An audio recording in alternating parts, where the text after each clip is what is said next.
Hello everyone, welcome back. I got some really good ones for you today. Really? Really? On this Thursday, March 9th, 2023. Lots been going on inside the markets, economy, geopolitics. Lot to discuss with you. Let's dive into these markets.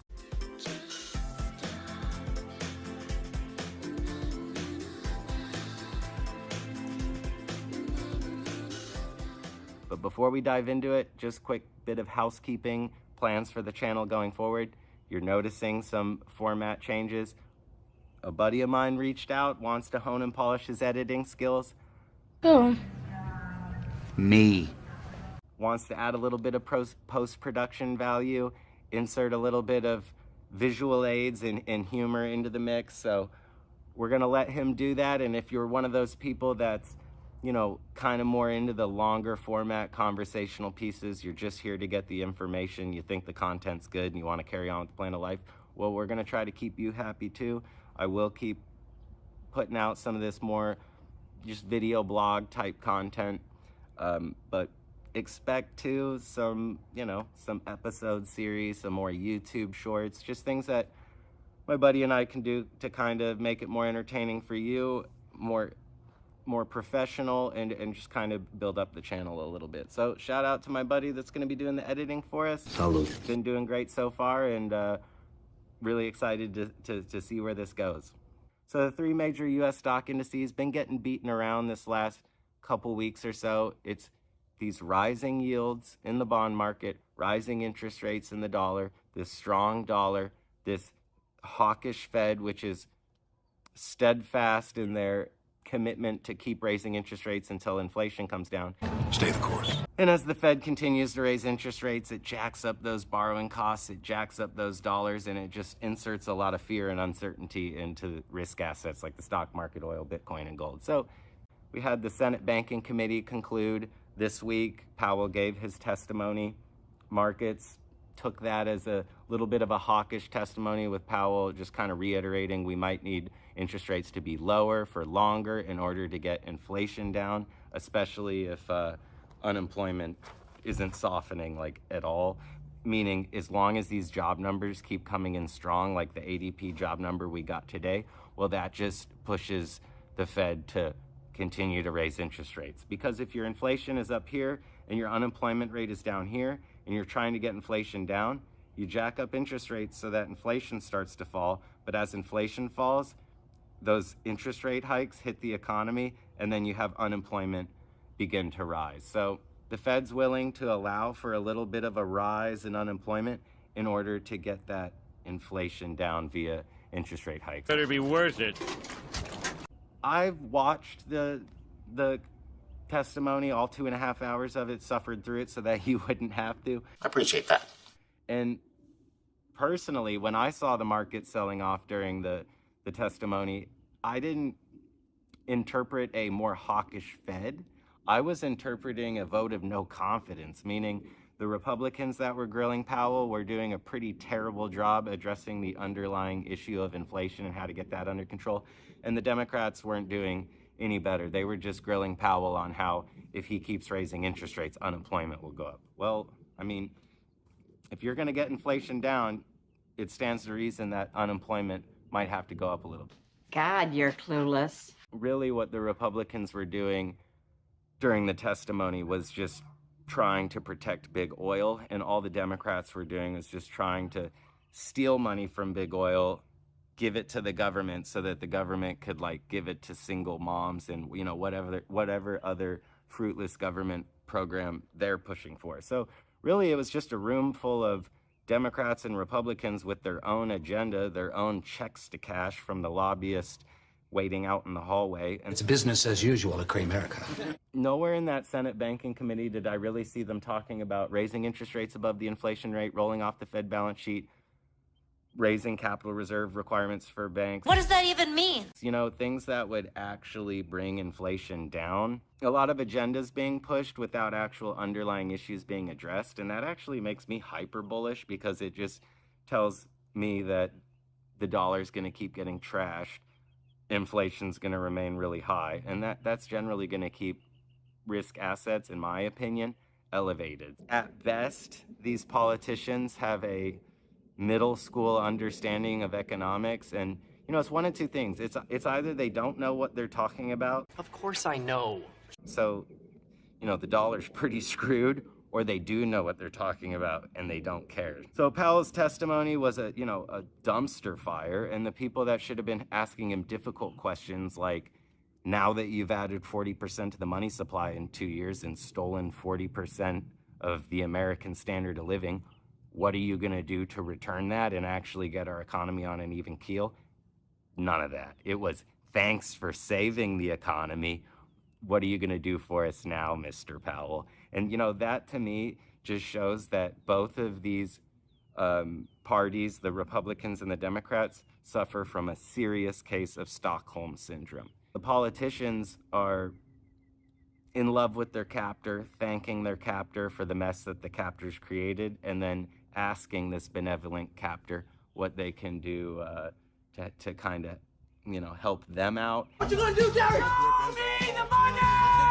These hawkish testimonies and rising bond yields and the inverted yield curve. So we can talk about that real quick. The 2 and the 10 are inverted. Whenever the 2-year yield is like 4.8% where it is today, and the 10-year yield is actually lower, that's an inverted yield curve. In a healthy economy, you want your yield curve to be healthy and upward sloping. So you want yields for 2-year bonds to be lower than yields for 10-year bonds. We have a situation now where the yield curve is inverting because nobody wants to hold any 2-year bonds, and they all want to hold 10-year bonds because they think maybe a recession could be brewing. The yield curve inversion is a pretty good leading indicator for predicting a recession.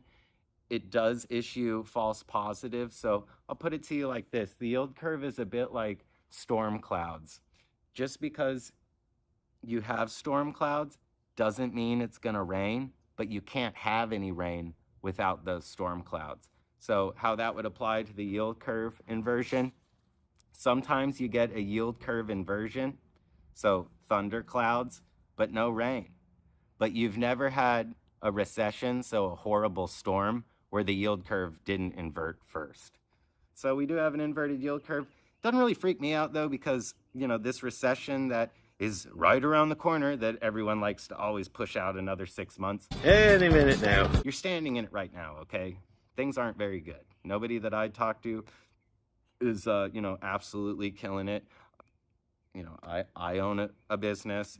I have a lot of friends that own businesses, and I'd say none of them are really crushing it. They're doing all right. We're okay, all right? We're going to be fine. But my point is, they're all worried about this recession that's about to hit, and I'm here to tell you, you're standing in it. So if the yield curve inverts and you're like, oh my God, recession warning. Dude, what do you call what we've been standing in for the last couple years or so? We're here.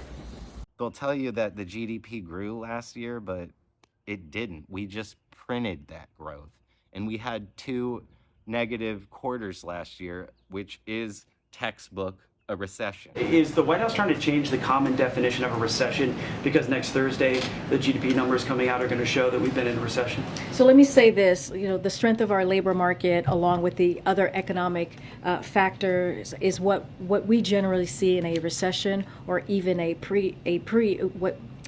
So, we're getting recession warnings for this recession we're already standing in. So I don't really let the yield curve, freak me out too much. Yeah, moving on to the economy, we do have some pretty strong ADP jobs numbers came out today. So market was anticipating 200,000 jobs added, and we came in at about 242,000 jobs added. And the reason the market sold off when jobs came in better than expected is because the market wants to see interest rate cuts and interest rates come down.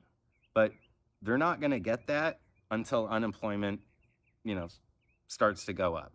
Basically, inflation's here, unemployment here, really low, everyone has a job. In order to bring inflation down, it stands to reason you're going to kind of need to bring unemployment up. But if unemployment isn't going up and we keep adding these awesome jobs, all it does is tell the market interest rates are going to go higher. Interest rates are going to go higher because the economy can stand it. And the higher the interest rates go, the lower the stock market goes, because the stock market generally trades inverse to rates, and it's very interest rate sensitive. So that's kind of what you got going on with jobs, meaning good news is kind of bad news in this market and economy right now. Basically, good news for the economy becomes bad news for the market in this environment, and then bad news for the economy. Let's say we like lost 500,000 jobs next week. That'd actually be good news for the market, because the market would start taking a bunch of future interest rate hikes off the table, and we'd start pricing in rate cuts. So you'd have a situation where people lose a ton of jobs and then the market goes up, which you saw like in 2020. You know, the stock market doesn't really care so much about employment, especially, and I know that's crazy to say, but follow me here, especially because these employment numbers are totally rigged anyway, you know, meaning labor force participation right now is only at about like 60%. So there's 40%, like in a room of 10 people, four of them aren't even working, never will, and they're not even counted in the employment numbers. So you have like half the economy just completely fallen out of the labor force.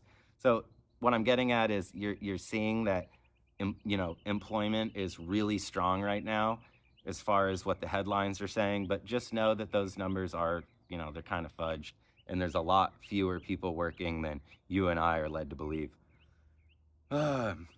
Infrastructure. So a lot of train derailments. It's not just Ohio and that horrible derailment there, but we're starting to just kind of see, like, I don't want to sound conspiratorial, and I'm not really going to go there because, I'm purely speculating that we have like a saboteur or somebody in the country like derailing every train they can. My only evidence would be like all of a sudden all the chemicals are being dumped into the rivers and air. It's just kind of weird. You will hear people say, oh, well, there's 1,000 derailments a year, so like this is actually more par for the course than you realize. But I'm going to push back against that, because out of that 1,000, 1,400 a year derailments that you read about, very, very, very few of them result in like this big toxic mess. And we've been getting that a lot lately. So, maybe we're staying about where we always are with regard to train derailments, but the outcome seems to be getting a lot worse. So even if we're having the same amount of train derailments a year as we always do, well, these seem to be getting like exponentially worse when they do happen and result in just catastrophe. We need these companies that have been cutting corners on safety in order to protect their margins to start focusing more on safety, okay? So we might need a little bit more regulation. Okay, fine. Nord Stream pipeline, that's another bit of infrastructure news we can discuss. So now everybody's saying that the Ukrainians probably blew up the Nord Stream pipeline. Okay, like they have the ability to conduct those kinds of operations. And maybe if some Ukrainian group did blow up the pipeline the Nord Stream pipeline running from Russia to Germany, they did it with, America's help or something. That's just me speculating, but the media silence out of the West has been deafening around this entire Nord Stream pipeline ordeal. So, we're still in that, who did it? The Ukrainians. No, it was the British. No, it was the Americans. No, it was the German hardliners. No, it was Russia. Russia blew up their own pipeline. Yeah, right. Get out of here. Bit of geopolitical news kind of piggybacking off of the Nord Stream pipeline sabotage. We have the war in Ukraine continuing to drag on. The pocket around Bakhmut is being closed by the Russians. You have like a ton of Ukrainians in this city called Bakhmut, kind of like the Stalingrad of this war. Just horrible, horrible casualties on both sides. Extremely fierce fighting in Bakhmut. People are saying, oh, it doesn't have any strategic value. It's more like symbolic than anything. But honestly, it does have strategic value from what I can gather. Whoever has Bakhmut has just these awesome roads and logistical, just better control over the logistics of the region. And controlling Bakhmut also gives them like a straight shot into like the economic heart of Ukraine. So the Wagner Group is closing the pocket around Bakhmut. The Ukrainians are trying to hold out, but hopefully this doesn't result in, kind of what happened at the Mariupol steel plant, where the Ukrainian chain of command just insists that these thousands of troops hold their position at all costs to ultimately be, encircled, overrun, imprisoned, executed, what have you. So, part of me kind of hopes that the Ukrainian officials are willing to pull out of Bakhmut in order to prevent them from being, completely surrounded. But, horrible, horrible situation. So pocket around Bakhmut is closing, all right? The Russians are firing about 20,000, 155 shells a day, so 20,000 artillery shells a day against the Ukrainians, 20,000 a month. Those numbers actually came out of the Senate banking testimony. Some random Republican, probably paid off by Lockheed Martin or Boeing, is in there putting pressure on Powell just to create more artillery shells and send them over to Ukraine, especially because the Russians, seem to be firing 20 artillery shells for every one coming from the Ukrainian side. More shells are being fired in Ukraine than America can produce. Wow, that's a lot. So we can't even produce enough artillery shells to give to the Ukrainians to fight, and we're leaving like pretty much none for ourselves. We can't even produce enough shells for Ukraine, let alone us. It's pretty crazy, but I would imagine production for artillery shells and more weapons of war coming out of our military industrial complex being produced either to be held by our reserve or maybe sent to some of our NATO allies, or just sent right to Ukraine to be fired at our enemies, I guess, the Russians. So pretty crazy stuff going on geopolitically, but we'll just have to see where all that goes. So that's really all I got for you today. That's it? That's it. We discussed, bond yields in the market rising, which is putting downward pressure on risk assets like the stock market, oil, Bitcoin, and gold. So we talked about, these volatile bond yields sending shockwaves out to the end of the risk curve. We talked about Powell's testimony, or lack thereof. Talked a little bit about these train derailments and disturbing trends forming, with regard to our crumbling infrastructure. Talked a little bit about the Nord Stream pipeline and who we're now blaming for that, which would be the Ukrainians, and the pocket around Bakhmut being closed or not closed by the Russians. So a lot of fierce fighting in Bakhmut right now. Thanks for watching. Thanks for joining me. Like, subscribe, share, comment, whatever. You guys are awesome. And, look out for the format changes, all right? Some of these episode series that I'm starting to launch with my buddy who's editing for me. He's almost too good looking.